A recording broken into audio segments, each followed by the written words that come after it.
ஆண்டவராக இயேசு கிறிஸ்துவுடைய சமாதானத்தை குறித்து வேதத்துல அவருடைய சம்பவங்களை நீங்க வாசிச்சு பாருங்க.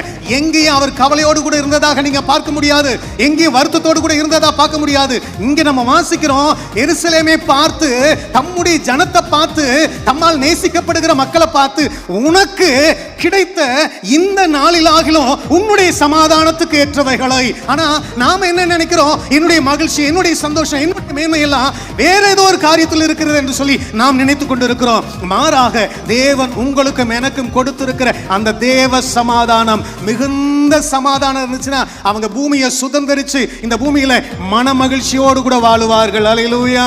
உங்களை பார்த்தா தெரியும் உங்க முகத்துல எவ்வளவு சந்தோஷம் இருக்குதுங்கிறத வச்சே நீங்க எந்த அளவுக்கு சமாதானத்தோட வாழ்றீங்கிறத கண்டுபிடிச்சிடலாம்.